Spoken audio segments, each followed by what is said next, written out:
Bismillahirrahmanirrahim. Assalamualaikum warahmatullahi wabarakatuh.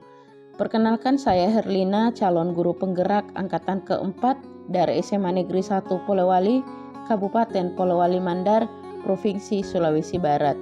Baik, di sini saya akan memaparkan tentang refleksi minggu kedua dari pembelajaran guru penggerak. Baik, adapun model refleksi yang saya gunakan pada minggu kedua ini adalah model ketiga, yaitu Six Thinking Hats atau teknik 6 topi. Di mana dalam teknik 6 topi ini saya akan membahas tentang proses, kemudian membahas tentang informasi yang terkait dengan pengalaman saya yang terjadi. Ketiga, membahas tentang perasaan yang terkait dengan topik yang dibahas dalam minggu ini. Keempat, saya akan membahas tentang ide-ide yang muncul. Dan kelima, membahas tentang hal-hal positif. Dan yang terakhir, membahas tentang kendala atau hambatan atau resiko dari tindakan peristiwa yang saya dapatkan dalam minggu ini. Nah, yang pertama yaitu proses, di mana dalam proses ini kami dibentuk dalam kelompok kecil, kemudian diminta untuk memilih salah satu profil pelajar Pancasila yang memiliki relevansi dengan budaya lokal di daerah kami, yaitu di Mandar. Dan hasil diskusi inilah kami memutuskan untuk mengambil asas Siwali-Parri, yakni asas kerjasama yang ada di daerah kami.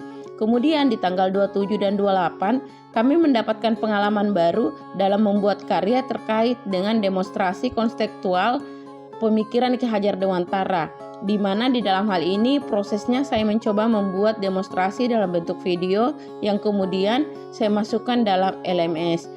Dan kesyukuran besar saat saya mendapat respon positif baik dari fasilitator maupun dari pengajar guru praktik mengenai video yang saya buat, walaupun masih sangat sederhana. Kemudian masuk pada kolom kedua, ini terkait dengan informasi pengalaman yang terjadi.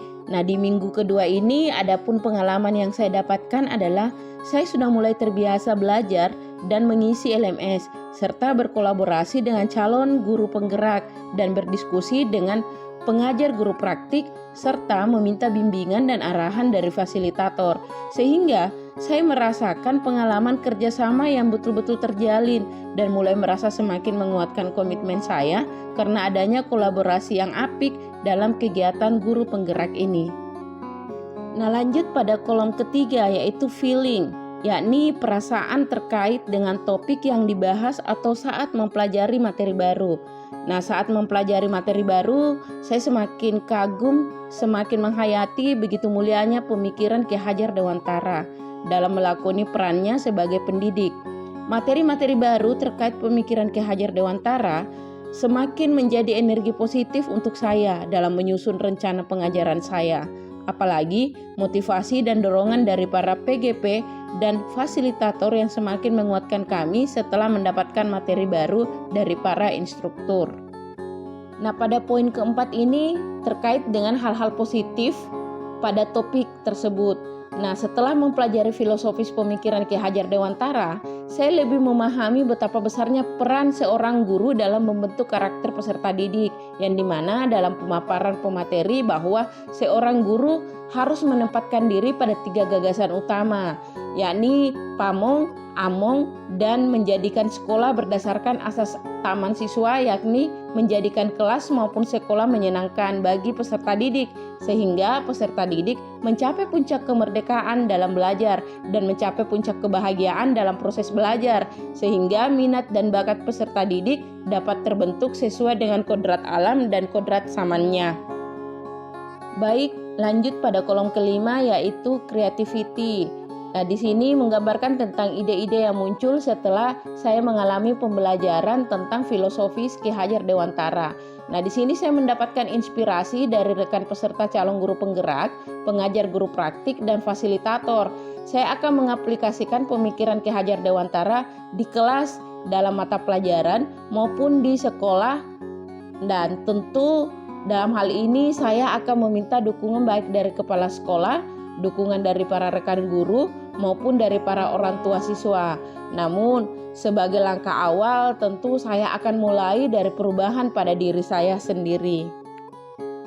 Nah, pada kolom terakhir ini terkait dengan kendala atau hambatan. Nah, adapun kendala yang saya hadapi khusus pada minggu kedua ini adalah bertepatannya beberapa kegiatan yang saya ikuti secara berjenjang, sehingga memaksa saya sedikit lebih berpikir untuk menyusun strategi agar kegiatan tidak saling tabrakan. Nah, di sisi lain, cuaca di daerah saya, Kabupaten Polewali Mandar, Provinsi Sulawesi Barat, saat ini mengalami curah hujan yang semakin meningkat sehingga sangat sering terkendala oleh jaringan. Itulah tadi refleksi minggu kedua saya. Insya Allah refleksi kemudian akan saya sampaikan pada minggu ketiga. Sekian, Assalamualaikum warahmatullahi wabarakatuh. Salam guru penggerak, bergerak, tergerak, dan menggerakkan. Wabillahi taufiq wal hidayah. Wassalamualaikum warahmatullahi wabarakatuh.